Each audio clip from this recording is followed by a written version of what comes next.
โอ้ยเอาล่ะกำลังไถหน้าอยู่ก็เอาเนาะไถไม่ก็ได้ละกำลังติดตอนคนเข้าห้องด้วยปลามันบ่ทันได้จักจะเป็นเอาไปฝึกไถหน้าใหม่เนาะแม่นตัวบ่ทันได้จักอยู่พวกนี้เขาฝึกเขาเป็นแล้วเด้สั่นเขาไปน้ำห้องน้ำคลองเลยสั่นทกตาบๆเฮ้ยๆแล้วก็ห้องล่ะ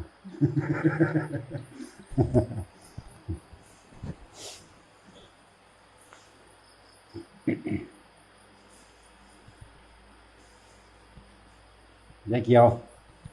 โอ้คือมาได้มื้อนี้เขาเอาไปบ่ติมื้ออื่นจังสิเคี่ยวติแม่น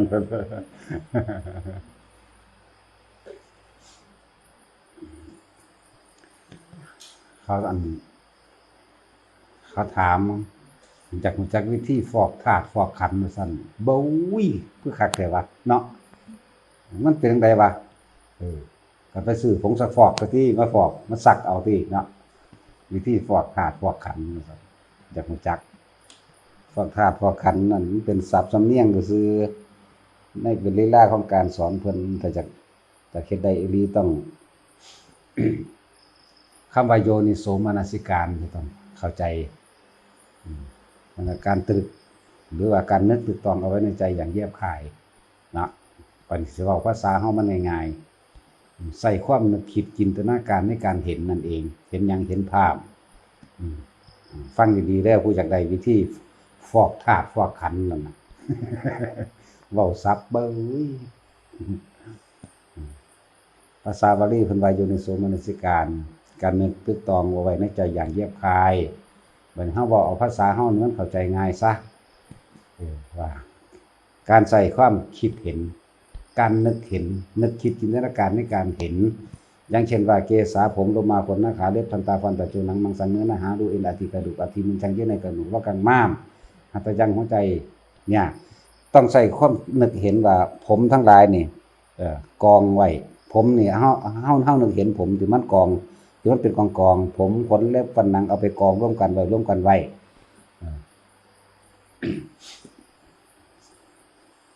เมื่อเอาไปกองร่วมกันไว้แยกแล้วก็ปิดตั้งน้ำดีเสมหังเสลดปุโพน้ำเหลืองโลตังน้ำเลือดเสโทน้ำเหลืองมีโทน้ำมันข้นอสุน้ำตาวาสาน้ำมันเหลวกิโลน้ำลายสังขารการน้ำมูกก็ว่าไปคือว่าฮอดพุ่นล่ะมุดตังคูดมูดคูดแล้วกองไปแต่ถ้าก็มาแยกว่าธาตุดินนี่เท่าไหร่อันนี้เพิ่นเรียกว่าอันรวมกันแล้วนี่ธาตุดินมีทั้งหมดนี่ยังก็20แล้วธาตุน้ำนี่แยกมาได้ไป22จึงรวมกันแล้ว12รวมกันแล้วว่าอาการ32เรียกว่าอาการ32อันตัวนี้ให้มันแยกค่าสะก่อนเข้าใจคำว่านึกคิดจินตนาการด้วยการนึกเห็นบ่หรือว่าข้อมือของเฮาเองนี่นึกว่ามันมีกระดูกอยู่ในนี่สมมุติว่าจะไล่กระดูกนึกถึงว่าข้อมือที่มันต่อมันติดกันอยู่ในนี่แหละวิธีฟอกธาตุฟอกขันธ์ที่จะได้ก็เลยสิบอกให้ว่าฟอกแบบนี้ไล่ให้มันชัดละเอียดและชำนาญซะก่อนเมื่อไล่ละเอียดและชำนาญในเกสาโลมานะคาทันตาตะโจละนู่นละแล้วก็ปิดตังน้ำดีเส้นทางเสด็จผู้พ้นเหลืองเป็นฮอดมุดตังน้ำมูดน้ำคูดไล่ตัวนี้เข้าใจดีแล้วคำว่าไล่นี่คือต้องมีความคิดเห็นพร้อมเด้ใช้จินตนาการในการเห็นคือใส่ความจินตนาการในการเห็นแล้วถอดออกเป็นกองๆแยกออกไปซะก่อนอันนี้จนชำนาญแต่ว่าเกษาผมก็เห็นผมโพดให้เห็นผมโลดโลมาขนก็เห็นขนโลดโลมาขนหน้าขาเล็บก็เห็นเป็นเล็บเนี่ต้องจินตนาการถอดออกจากนิ้วมือนิ้วตีนเด้เล็บเนี่ยเกษาผมโลมาขนหน้าขาเล็บทันตาฟันแต่ให้มันเห็นแขวแต่ของที่มันออกโลดออกไปกองไว้เป็นกองอันนี้เป็นวิธีที่เฮ็ดมาซื่อๆได้แต่ว่าบ่ได้เอาไปยืนยันตัดสินกับไผว่าผิดหรือถูกก็สร้างไปเฮ็ดเอาลองเบิ่งต้องใช้วิธีการนึกเห็นนั่นเองนึกเห็นเอาง่ายๆนึกคิดจินตนาการให้มันเห็น จากตัวนี้ชำนาญแล้วม้วนเข้าม้วนออกกลับไปกลับมาจนชำนาญแล้วที่นี่ก็นับเส้นผมได้บัดนี้ผมมีโดยประมาณนั่นไปหั่นเด้อว่ามันสิไปเว้าเอาลวกๆเด้ ผมมีโดยประมาณ900,000ขนมีโดยประมาณ900,000เอ็นใหญ่900เอ็นน้อย9,000เนื้อเนี่ยเนื้อเนี่ยมีประมาณ300ชิ้นกระดูกก็300ก็ไล่ไปหมดได้บัดนี้แยกในขอต่อแต่ละขออีกได้ว่ามันธรรมดานี่คือวิธีฟอกธาตุฟอกขันธ์ที่อยากได้เพิ่นจะเป็นกระดูกเป็นพระธาตุความหมายเพิ่น โอ้ยปลาลูกปลาเมียปลาผัวซะก่อนมันจังสิเป็นบ่แม่นมาถามเอาซื่อๆเด้ถามเล่นๆถามร่องภูมิดิเอาแม่สิถามร่องภูมิเฮาบ่ได้มีความรู้หยังเด้อย่ามาถามเด้ แต่ว่าสิเว้าให้ฟังซื่อว่าจื้อมาแบบนี้บ่ได้มีความรู้ดอกจื้อได้ว่าแบบนี้เด้อ ไล่เอาบัดนี้แยกออกระหว่างโดยสมมุติซะก่อนว่าเพศหญิงเนี่ยเพศหญิงมีใส่จักโคตเพศชายมีใส่จักโคตผู้หญิงมีแขวจักเล่มผู้ชายมีแขวจักเล่มกระดูกคอต่อผู้หญิงมีจักคอหมายถึงคอต่อข้อก็ได้หรือเอาจากข้อที่มันต่อกันต่อจากหัวกระโหลกลงไปหาก้นกบไล่เบิ่งมันมีเท่าใดกระดูก4โค้งมีเท่าใดแต่ละ4แต่ละข้างไล่เบิ่งเนี่ยถ้าเว้าไปนำนี่มันก็นึกเห็นได้อยู่ที่เว้าไปพร้อมก็เห็นไปพร้อมมันแหละจังว่าให้อาศัยหนังสือนำไปเรียนในเอาในประธาตคาถานั่นแหละจื่อสื่อมันได้แล้วก็รับตานึกเห็นเอาว่าซั่นก็เอาของจริงที่พวกนักเรียนวิทยาศาสตร์เขาเอามาเฮ็ดเป็นภาพโครงกระดูกแล้วเขาก็ไล่เป็นกองๆไว้ตะกี้มันบ่มีดอกมีแต่ใส่การนึกเห็นเอาไล่ให้มันชำนาญ ผมแล้วก็แล่นเข้าไปในสกลกายวิ่งเข้าไปในสมองบัดนี้แยกกระดูกหัวกะโหลกมีจักชิ้นกระดูกหูมีเท่าใดกระดูกหัวใจมีเท่าใดกระดูกจมูกมีเท่าใดกระดูกแขนกระดูกขากระดูกรวมแล้วเท่าใดที่แรกมันรวมก่อนกระดูกทั้งเบิดมีอยู่300ท่อนที่นี่ก็เลยมาแยกออกกระดูกข้อมือกระดูกตีนเนี่ยแยกออกมันเป็นท่อนเฮ็ดอยู่จังซั่นเด้เฮ็ดจนชำนาญจนว่าพลิ้วไหวไปเลยจนถึงขั้นอัตโนมัติรับตาพรึบลงแยกรับตาพรึบลงได้เห็นเป็นโครงกระดูกได้เลยรับตาพรึบลงไปนี่เห็นเป็นเนื้อเป็นเอ็นเป็นยังเป็นแยกของไผของมันเลยได้แล้วก็มาแยกออกเป็นหมวดเป็นหมู่ๆของมันเองแล้วก็มาสรุปลงตรงที่ว่าเป็นธาตุทั้ง4บัดนี้อันธาตุดินธาตุนี้ธาตุน้ำธาตุนี้คนบ่ทันได้ตายมันก็มีธาตุลมและธาตุไฟเข้ามาพร้อมในเมื่อคนบ่ทันตายรวมแล้วเป็นอาการ42เนี่ยไล่เอาผมพัดจากข้างบนลงข้างล่างล่มพัดจากบนลงล่างพัดจากล่างขึ้นบนแล้วก็ล่มอยู่ในกายเป็นจังไดนี่หายใจเข้าก็หายใจออกอัสสะปัสสะช่องว่างระหว่างกายก็ไล่ไปธาตุลม6ธาตุไฟ4ไล่ไปแล้วจังแยกออกถ้าคนตายแล้วเป็นจังไดเอียงขาดก่อนสุว่าคนตายลมขาดก่อนความร้อนยังมีอยู่จังซี่ก็ไล่ไปเอามันถึงขนาดนั้นเด้อันนี้ให้โดยเบื้องต้นมันลืมแล้วมันจำบ่ได้แล้วมันถิ่มเบิดละอันนี้จังซั่นถิ่มเบิดแล้ววันนี้กะโหลกระหว่างถ้าสมมุติว่ามีคนเอาหัวกะโหลกมาให้เป็นหัวกะโหลกอันเดียวกันสิฮู้ได้จังไดว่าอันนี้เป็นหัวกะโหลกผู้หญิงฮู้ได้จังไดว่าอันนี้เป็นหัวกะโหลกผู้ชายเอาหยังมาเป็นเครื่องรู้ผู้น่ะธรรมดาบ่ใส่ผู้หญิงมีจักโคตผู้หญิงศีลใส่ผู้หญิงมีจักโคตหูยินอาจารย์ว่ามี28นี่คือความรู้จำจักบ่เอาไปตอบกันซื่อๆเด้ส่วนความรู้จริงเนี่ยมันต้องสามารถทำให้ฮู้ได้เห็นได้จริงๆเด้เพราะงี้ศีลว่าหูยินอาจารย์ว่านี่เรียกว่าเอาตำราและอาจารย์ไปยืนยันว่าเข้าใจว่านี่คือความรู้จำส่วนความรู้จริงน่ะจะต้องเห็นจริงโดยตนเองจังสิเป็นความรู้จริงได้บ่แม่นจำมาเถียงกันนี่เว้าโดยเบื้องต้นทุกคนผู้ใดอยากได้ไปเฮ็ดเอาสิเฮ็ดตามวิธีใดก็แล้วแต่ไผแต่มันอันนี้คือว่าเฮาเคยจื้อจำมาแบบนี้ซื่อๆแต่นอกนั้นมันถิ่มแล้วจื้อจำเอาแบบนี้ และหลับตาลงสิว่าทุกในเนื้อในหนังในเอ็นลอกออกเบิดแล้วสิเหลือแต่หัวกะโหลกหรือเป็นร่างโครงกระดูกจักพาไล่นับเบิ่งที่อีก4โครงนั่น4โครงนี่ไล่ข้อต่อแต่ละอันต่อมาก็คือว่ามันไล่เอาเฉพาะหนังจังซี่มัน มันก็เป็นกองหนังของมันเป็นเอ็นก็เป็นกองเอ็นของมันเนี่ยมันที่เป็นจังซั่นเอ็นใหญ่เก่าร้อยเอ็นน้อยเก่าพันเป็นแบบใดจะพึ่งเสือเด้ต้องพิสูจน์ด้วยตัวเองซะก่อนแนวบ่นี้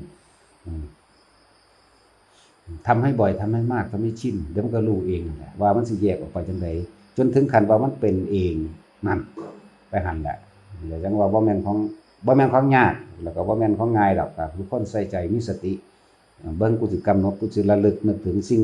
เฉพาะกูสิรู้แจ้งเรื่องของกายให้มันเบิดสิรู้แจ้งเรื่องของกายมันเบิดไม่ยังเป็นส่วนประกอบมันหมุนไปซ้ายมันหมุนไปขวาแนวใดในเส้นเอ็นในอิหยังก็แล้วแต่นี่เลยเลื่อนว่าฟอกธาตุฟอกขันธ์เด้อไปเอาเกสาโลมานะคาทันตาตาโจมังสังนาหารูนี่ก็ไปไล่เอาในการท่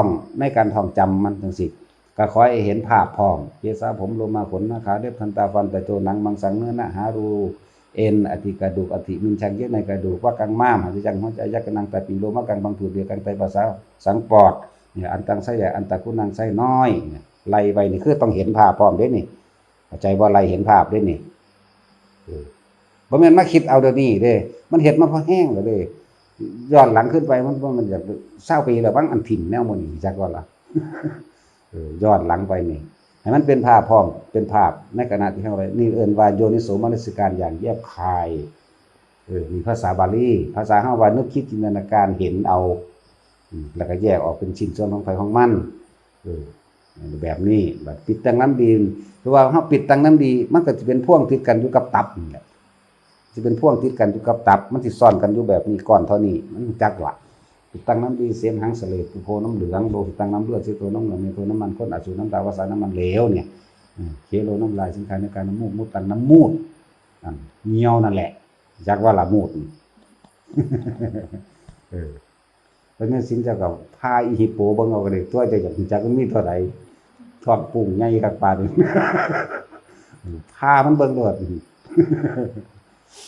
จังซั่นนี่วิธีมันบ่แม่นท่องจำเฉพาะชื่อแต่ว่าต้องให้มีการนึกคิดจินตนาการเห็นเด้อมีย้ำสำหรับผู้ต้องการแบบนี้นี่คือเรื่องของสกุลกายคนเป็นมีอาการ42คนตายแยกเฉพาะธาตุของมันออกมาแล้วเป็นธาตุของหยาบธาตุดินกับธาตุน้ำมันหยาบอันนี้มีอาการ32อันนี้เรื่องของธาตุพร้อมเรื่องของสกุลกายทั้งหลายเป็นส่วนประกอบกันมั่งใส่ผู้หญิงมีอยู่28โพสใส่ผู้ชายมี32โพสผู้ชายมีแขว32เด่มผู้หญิงมีอยู่28ส่วนหัวกะโหลกผู้หญิงมันสิมียักษ์อยู่ข้างหลังของผู้ชายมันเป็นซื่อๆเป็นตรงเป็นข้องตรงลงมาเลยจินตนาการเบิ่งรูปบัดนี้เสียนจินตนาการมันเป็นข้องตรงตามของผู้หญิงมันสิมียักษ์แจ๊กจักหน่อยนั่นแหละหางงูตัวผู้กับหางงูตัวเมียมันต่างกันหม้องใดนั่งป่าไปสิจุ้ยหูจักบ่บ่จักว่าขี้มูกเลๆอยู่พอสำนั้นบ่เป็นตาหูจักดอกขี้มูกเกกจังซั่นแหละนั่นแหละไปหาคำตอบในตัวเองการคำว่ารู้จริงบ่แม่นรู้ไปจำมาเด้เฮาพิสูจน์เบิ่งอีหลีเด้กิ้งคือมีจักขาเอากิ้งคือมีจักขาของผู้ใดตอบได้เอาแม่นี่แหละเขาเอิ้นกับปั่นทุบดินมั่วไปเบิดเลยมันพอฮิปโปมันศูนย์ล่ะแม่มันเกลียดตมมาได้สิทธิ์หนูใส่ขี้ตมบูบะใส่นั่นแหละนั่นแหละขี้เข็บมีจักขาเอานั่นก็จังซั่นแล้วอันนี้มันจับนับเบิ่งบ่แห้งเลยบ่บอกก็ไปหานับเอาเองโลดจากนั้นมันสิเอาไปจื้อไว้ก็ไปเถียงกันแล้วก็เอาไปถ้วยกันซื่อๆเนาะทั้งที่เจ้าของบ่จับหงายเบิ่งบ่นับเบิ่งอีหลีนั่นน่ะตั้งแต่แมงข้ามมีจักขานี่ก็สิชื่อได้บ่เอามีศีลแมงข้ามมีจักขาฮะอัน6ขาบ่ได้ขอถามเจ้าจะมาถามข่อยขึ้นเฮ็ดหยังเจ้าก็ตอบข่อยตัว6ขาบ่เป็นจังซั่นแหละปูมีจักขาเอาปู ยังว่าตอบมาเลยบ่แม่นปูแปดบ่ครับบ่แม่นนั่นน่ะจะถามค่อยขึ้นเด้นั่นนี่แหละความรู้คำว่ารู้นี่ต้องรู้จริงๆรู้จากการสัมผัสการเห็นการนับเบิ่งอีหลีเด้เฮาจับมาพลิกเบิ่งอีหลีมดแดงมันมีจักแข้งมีจักขาขี้เข็บมีจักขาไม่งอดมีจักขาพุ่นดีแมงมุมหมู่นี่จักเอิ้นว่าความรู้จริงมันจับมาพิสูจน์เบิ่งขนาดนั้นบ่แม่นเดาบ่แม่นจำเอาจากหนังสือมาคือสรุปมาเลยตามตัวหนังสือแม่นบ่คนเฮาส่วนมากสิสรุปเอาตามหนังสือโลดนะว่ามีเท่านี้ก็ว่ามีเท่านี้แต่ว่าโตจริงมันจักเคยนับเอามาบ่เนี่ยฟังดีๆเด้จักโตจริงมันเคยรู้เคยพลิกมาจับเบิ่งนับเบิ่งบ่นั่นไปจังซั่นนอกนั้นก็จำเอาในหนังสือแล้วก็ไปเถียงกัน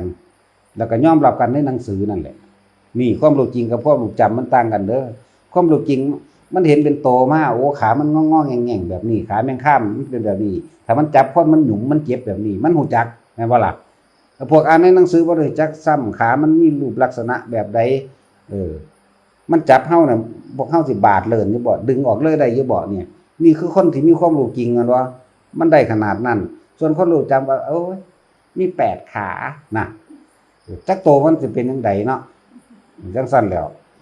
นี่เลยจังว่าบ่แม่นของเล่นเด้อธรรมะนี่คือของจริงเว้าของจริงเด้ต้องเว้าออกจากความจริงแล้วก็ยอมรับตามความเป็นจริงเสียว่าเจ้าของนั้นเป็นแค่ความรู้จำแต่คนบ่มีสัจจะบ่อาจสามารถสิถึงธรรมะของแท้ดอกเพราะธรรมะแปลว่าความจริงจริงเบิดทุกอย่างนั่นแหละเว้าก็เว้าจริงเห็นก็เห็นจริงพิสูจน์จริงเด้บ่แม่นเอาความจำมาใส่กัน คือเฮาไปภาวนาในป่าจังซี่พวกบ่เคยเห็นผีพวกบ่เคยเห็นนิมิตจากกลิ่นจากเสียงจากรูปต่างๆก็สิเถียงว่าไม่มีแม่นบ่ล่ะบ่มีก็บ่มีแล้วเจ้าของบ่เคยไปไปหาภาษาไปหาอ่านจังซั่นซื่อนั่นแหละ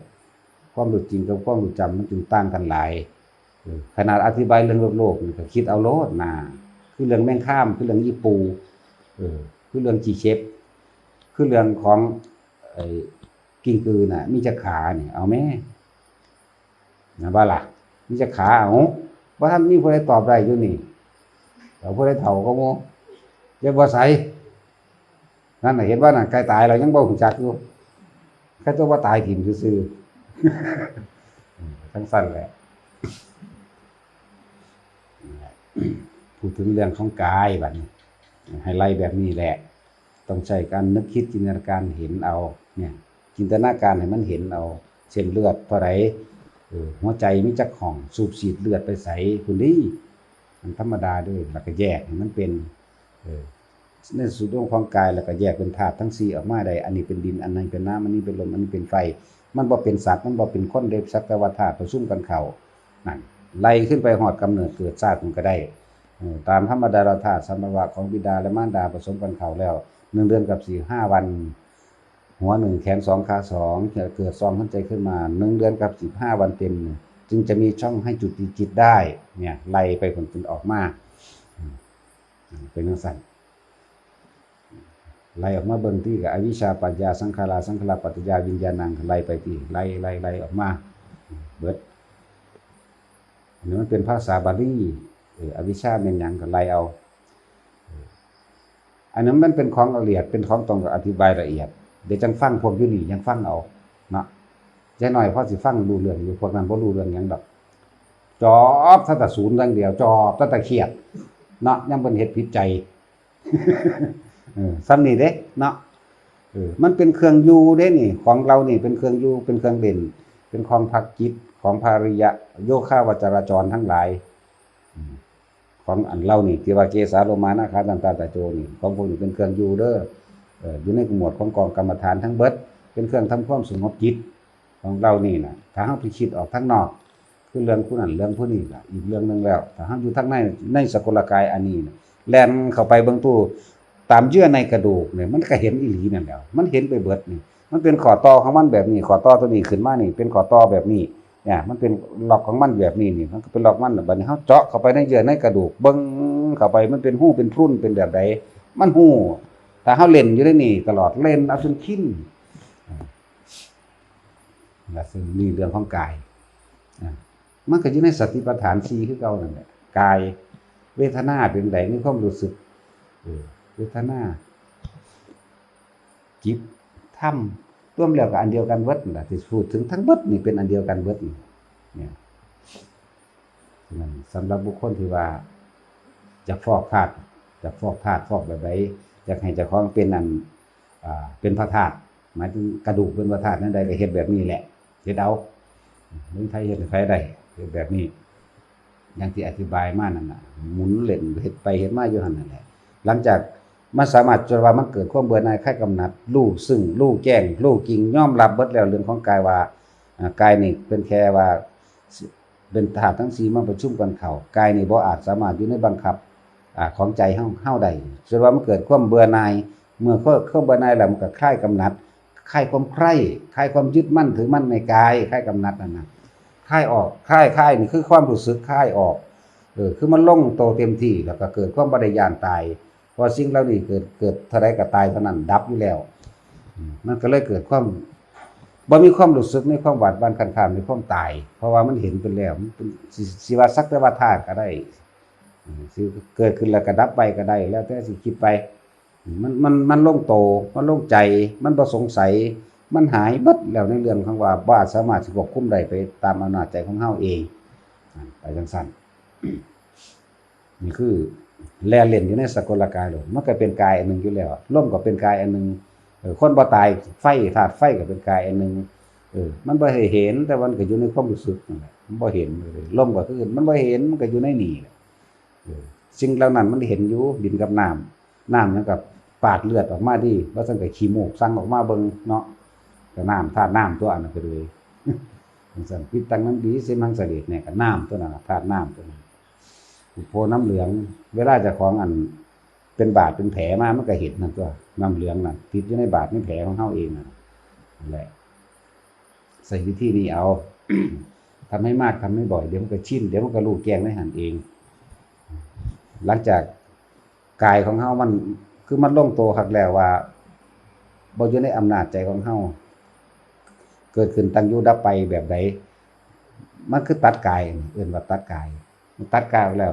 ก็บัดนี้ก็มาพิจารณาเวทนาติเมื่อพิจารณาเวทนากับจิตกับธรรมพอทุกอย่างอาศัยกายซะก่อนถึงมีความรู้สึกว่าสุขมั่งว่าทุกข์มั่งว่าบ่สุขว่าบ่ทุกข์มั่งเนี่ยตัดกายไปแล้วเนี่ยบัดนี้สิมาเหลือแต่ตัวใจคือเวทนาสัญญาสังขารวิญญาณเวทนาตัวเดียวกับสังขารกับวิญญาณเป็นน้ำกันคือเก่าเวทนาสังขารวิญญาณเป็นอันเดียวกันเราสรุปเอา มันหลายถ้าจะเอาอีหลีตามความละเอียดมันหลายอีหลีเด้คำว่ามันหลายอีหลีนี่คือต้องการความละเอียดละออบ่หนีจากนี่จิตนี่จ่ออยู่ในเรื่องของเวทนาในสุขเวทนาอีหยังคือว่าสุขจังซี่เอาแค่ว่าคร่าวๆอีหยังคือว่าสุขก็คือว่าความพอใจนั่นแหละอีหยังคือว่าสุข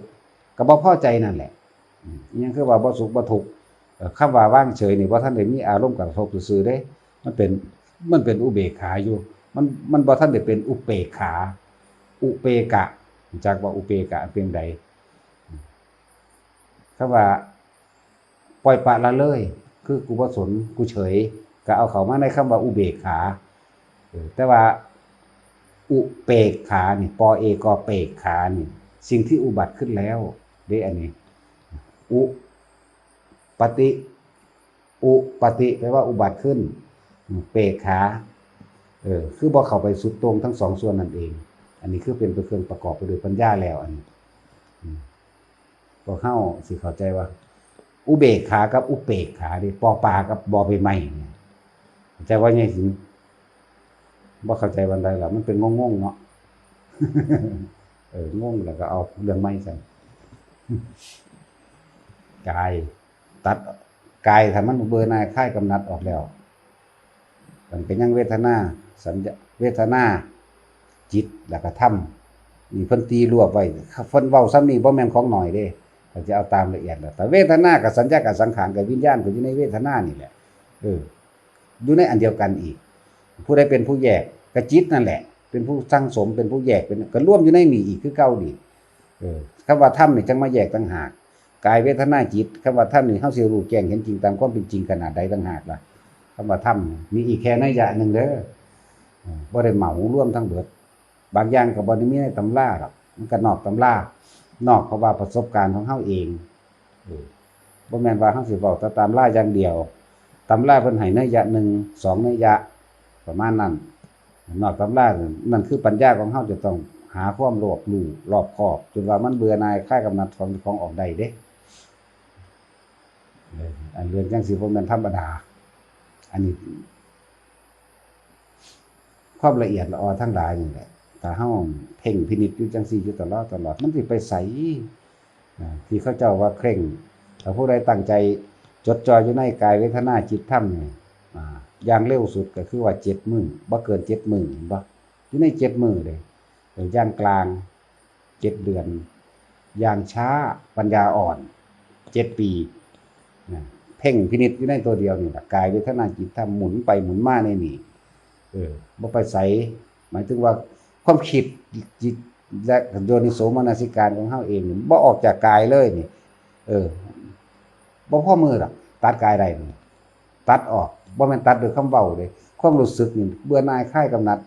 บ่ได้เห็นว่ากายนี่เป็นของเจ้าของจักเม็ดเลยมันขนาดนั้นบัดนี้ก็มาหมุนใส่ว่าเรื่องของเวทนาสัญญาสังขารวิญญาณเนี่ยมันก็รวมอยู่ในอันเก่านี่แหละหมุนใส่อยู่นี่เวทนาสัญญาสังขารวิญญาณก็หมุนอยู่ในเรื่องนี้ซะก่อนนี่ผู้ใดเป็นผู้แยกผู้ใดเป็นว่าเวทนาจิตเป็นผู้ว่านะผู้จิตเป็นผู้ว่าเวทนาจิตเป็นผู้ว่าสัญญาจิตเป็นผู้ว่าสังขารเนี่ยก็จิตอีกละบัดนี้ผู้ใดว่าเป็นวิญญาณก็ความรู้สึกมันก็เป็นตัวเดียวกันคือเก่าเนี่ยมันก็ไล่อยู่ในนี่เองบัดนี้มาแยกออกแล้วสิเป็นอนิจจังเป็นทุกขังอนัตตาก็ตามมันก็ไปสู่ธรรมสิบ่เป็นของสิเป็นของบ่กี่ลังอย่างยืนมันก็เป็นสู่ธรรมคำว่าธรรมนี่คือมันจริงแล้วมันสิคลายออกเบิดเลยทั้งกายเวทนามันคลายมันแยกออกกายเวทนาล่ะจิตสิเป็นผู้แยกในความเห็นจริงแบบใดก็คือปล่อยว่างนั่นแหละเห็นจริงแบบปล่อยว่างคำว่าปล่อยว่างมันเห็นเป็นของว่างเปล่าก็แม่นมันเห็นเป็นอนัตตาก็แม่นมันเห็นเป็นสุญญตาก็แม่นนี่เป็นแค่คำเว้าอธิบายเห็นแท้ๆนี่ความรู้สึกบอกได้ต้องรู้สึกบอกได้ว่าเป็นของว่างแท้ๆเลยอันนี้เป็นเรื่องละเอียดแล้วเนาะจังซี่แล้วเพราะถ้าได้มีผู้ใดเข้าถึงหม่องนี้ซ้ำมันบางที่มันเลยเว้าเลยไปแล้วมันเลยความสามารถมันเลยความรู้มันเลยความจริงของเฮาเองที่เฮาคิดว่าบ่ทันได้ถึงเนาะมันเลยความของพวกนี้ต้องมีปริยัติพร้อมจังสิพอเข้าใจแน่นี่ต้องมีปริยัตินั้นก็ท่องเอาที่เกษาผมทั้งหลายโลมาขนทั้งหลายนั่นเด้ก็นั่นแหละจังมาคอยนึกจินตนาการเอาอันโยนิโสมนสิการหรือนึกจินตนาการในการเห็นตัวนี้ซะก่อนเห็นกระดูกเห็นไส้เห็นแต่ละท่อนเห็นเข้าไปมันบ่หนีออกจากกายเลยมันบ่หนีออกจังซี่มันก็คล้ายของมันก็มาสู่เรื่องของเวทนาก็เพราะว่ามีกายเนี่ยมันต้องมีเวทนานั่นบ่ล่ะก็เพราะว่ามีกายแล้วมันจึงมีสัญญาก็เพราะว่ามีกายเนี่ยมันจึงมีสังขารเนี่ยก็เพราะว่ามีกายนี่แหละมันจึงมีวิญญาณรวมกันแล้วอยู่ในนี่ว่าไปให้คร่าวๆสำหรับผู้อยากคือยายหน่อยอยากได้ปฏิจจสมุปบาทนี่บ่รายได้อยู่แม่นบ่ที่แรกอันอวิชชาปัญญาสังขาราเนาะแตกฉานในคำว่าอวิชชามีความโลภความโกรธความหลงเป็นปัจจัยบังเกิดสังขารคือความคิดทั้งหลายในการปรุงแต่งปุญญาภิสังขารอปุญญาภิสังขารเนยชาภิสังขารเข้าใจความหมายของมันหรือยังปุญญาอปุญญาเนยชาเป็นปัจจัยบังเกิดวิญญาณวันนี้วิญญาณ6เด้เข้าใจคำว่าวิญญาณบ่วิญญาณตาหูจมูกลิ้นกายใจมันบ่แล้วก็จนถึงวิญญาณเป็นปัจจัยบังเกิดนามรูปมันบ่มันก็มีนามซะก่อนนามคือหยังนามคือใจนั่นแหละเมื่อ1 เดือนกับ15 วันหัวแขนซะก่อนนึงจิตนามตัวนี้คือจิตใจของเฮาเองจิตนี่จังเข้าไปจุติในรูปร่างอันนั้นออกมาแล้วได้บัดนี้ออกจากท้องแม่มาแล้วเนาะจังเป็นปัจจัยให้มันเกิดอายตนะเนาะอายตนะมีหยังมีตามีหูจมูกมีลิ้นมีกายมีใจอายตนะจึงเป็นปัจจัยให้มันเกิดประสาทมีการกระทบของแล้วจังมีความรู้สึกมันบอกภาษาทั้งตาทั้งหูทั้งจมูกทั้งลิ้นทั้งใจจึงมีปัจจัยเป็นปัจจัยมาเกิดเวทนาจึงมีสุขชอบใจพอใจ ทุกข์ไม่ชอบใจไม่พอใจไม่สุขไม่ทุกข์เฉยเฉยอันนี้นะครับเวทนาจึงเป็นปัจจัยมาเกิดตัณหาเนาะตัณหาคือหยังคือความอยากในความอยากในความปรุงต่างๆเกิดความรู้สึกแล้วจังไปเป็นปัจจัยตัณหาเนี่ยกามตัณหาพอใจในเรื่องของกามความใคร่อยากเนาะกามตัณหาภวตัณหาเมื่อมือความใคร่อยากแล้วมันก็ไปหาสู่ภพตัวภพมีจักภพนี่กามภพรูปภพอรูปภพได้บัดนี้วิภวตัณหาเด้แปลออกหรือยังครับว่าวิภวตัณหาวิภวตัณหานั่นแหละคือบ่พอใจสิ่งนี้ทั้งที่มันไปแล้วแต่ว่าอยากให้มันเป็นจังซี่บ่อยากเป็นแบบนี้กูอยากให้มันเป็นแบบนี้เข้าใจบ่วิภวตัณหาไม่พอใจในตัณหานั่นเองบ่พอใจในสิ่งที่เจ้าของได้มาไม่พอใจในสิ่งที่ตัวเองได้บ่พอใจในสิ่งตัวเองอยากเปรียบเทียบอย่างนึงคำว่าคือว่ามีดนั่นแหละมีดบางเหมือนกันแต่ไม่เหมือนกันเนาะบ่แม่นมีดแบบนี้นะกับมีดบางคือกันนั่นแหละมันต้องเป็นแบบนี้นั่นวิภวตัณหาอันนึงเข้าใจบ่ล่ะเข้าใจล่ะคือตัณหาเนาะตัณหาก็เป็นปัจจัยบังเกิดอุปาทานมันบอกอุปาทานคือความยึดมั่นถือมั่นเนาะตัณหาคือความอยากอุปาทานจึงเป็นความยึดอุปาทานเป็นอย่างมีกามุปาทานความใคร่พอใจความยินดีความพอใจว่ากามุปาทานจะไปแปลเอาที่กามุปาทานเรื่องใดแน่ทิฏฐุปาทานเอาความคิดเห็นของเจ้าของเป็นใหญ่ศีลพจตุปาทานเอาสิ่งที่ตัวเองตั้งเอาไว้สิเคยเหตุเคยทำเคยได้ยินเคยได้ฟังมาเป็นบัญญัติบรรทัดฐานว่าจะยืนยันว่าจะตัดสินนั่นแหละต่อมาจึงเป็นอัตตวาทุปาทานนี่ถือตนเป็นใหญ่ที่จริงในอุปทาน4นี่ก็ก้อนเดียวกันคือเก่าหั่นแหละก้อนเดียวกันแต่ว่าแยกซื่ออุปทานเป็นปัจจัยมาเกิดอย่างนั้นภพเนาะภพกับกรรมมาภพรูปภพอรูปภพจึงเป็นปัจจัยให้มันเกิดชาตินั่นแหละถ้ามันมีภพแล้วมันก็มีชาติเกิดนั่นน่ะถ้าเกิดขึ้นแล้วมันก็มีความเฒ่ามีความแก่มีความพลัดพรากจากสิ่งที่รักทุกโศกให้ห้องหากันนั่นแหละที่จริงแล้วตั้งแต่อวิชชาปัญญาสังขาราเข้าสู่ชาติชรามรณะเกิดพร้อมกันเด้อพึบพร้อมกันบ่แม่นไล่ก็มาตัดแบบนี้เด้ บ่แม่นไล่มาเป็นจุดแบบนี้เกิดที่ละจุดบ่แม่นเด้อพึบพร้อมกันคือเฮาเปิดไฟเนี่ยเปิดไฟหลอดนี่หลอดมากระโดนเปิดปั๊บก็ปิดปั๊บโลดเด้เห็นบ่ล่ะถ้าสิปิดเด้ก็ปิดตัวใดเอาความอยากเนาะนี่ภาษานั้นจริงๆก็หยุดความคิดได้นั่นแหละตัวนี้ว่าภาษาเฮาถ้าหยุดคิดบ่ได้มันมีทางถ้าหยุดคิดได้ล่ะนั่นแหละเบิดเชื้อแห่งการเกิดความคิดทั้งหลายเป็นบ่อแห่งความอยากเนาะนั่นแหละหยุดตัวเดียวนั่นแหละจะไปหยุดยังยากเนาะนี่พูดถึงว่าผู้เพิ่นอยากได้วิธีฟอกธาตุฟอกขันธ์เพิ่นอยากตายเผาแล้วเป็นพระธาตุ อันถึงตอนแรกที่เว้าไปนั่นเด้ออยากเป็นพระธาตุก็เฮ็ดแบบนั้นล่ะ ที่นี่ในการไล่อวิชชาอีกนึงเพราะอวิชชาเป็นปัจจัยจึงเกิดสังขารนั่นบ่เพราะอวิชชาเป็นปัจจัยจึงเกิดวิญญาณเพราะอวิชชาเป็นปัจจัยจึงเกิดนามรูปเพราะอวิชชาเป็นปัจจัยจึงเกิดอายตนะเพราะอวิชชาเป็นปัจจัยจึงเกิดผัสสะเพราะอวิชชาเป็นปัจจัยจึงเกิดเวทนาเพราะอวิชชาเป็นปัจจัยจึงเกิดตัณหาเพราะอวิชชาเป็นปัจจัยจึงเกิดนั่นแหละทั้งสั้นแหละนี่ละไล่แบบนี้ม้วนสมมติว่ามันเขียนเป็นกระดานยาวๆเนาะม้วนเข้าม้วนนี่หมายถึงเอาอวิชชากลบเบิดทุกหัวข้อเข้าใจวะเอาอวิชชานี่กลบเบิดทุกหัวข้อเลยคือจังว่าเมื่อกี้เพราะอวิชชาเป็นปัจจัยจึงมีชาติชรามรณะนี่ขามให้เบิ่งซื่อหน้าแยกให้เบิ่งว่าจังสั้นอวิชชาเป็นปัจจัยมันเกิดสังขารบ่สังขารเป็นปัจจัยเกิดวิญญาณอวิชชาเป็นปัจจัยมันเกิดสังสารอวิชชาเป็นปัจจัยเกิดวิญญาณอวิชชาเป็นปัจจัยเกิดนามรูปอวิชชาเป็นปัจจัยอันนี้แค่เว้าซื่อมันซื่อๆเด้แต่ว่าเฮาต้องเข้าไปทำความเห็นมากๆเลยในหันเด้เขาทำความเห็นจริงเห็นในความรู้สึกของเจ้าของไปพร้อมกันนั่นแหละขนาดนั้นถ้าสิเอาแบบนี้นะส่วนมากสุขวิปัสสิกะเขาสิใส่ปัญญา3ส่วนใส่ฌานส่วนเดียวเอิ้นว่านั่งทำจิตสงบนั่นหน่อยแต่ว่าใส่ปัญญามาก อันนี้แหละเอิ้นว่าใส่ปัญญามากในการใส่ปัญญาใส่ไปบางทีมันก็ลงสู่ความสงบเลยเป็นฌานเลยก็มีเป็นสมาธิไปเลยก็มีนะลักษณะนั้นคิดไปมันร่วมก็มีนั่นแหละสุขวิปัสสกะกันคือแบบนี้ส่วนมากเด้นี่แยกออกให้บ่คือพวกวิชา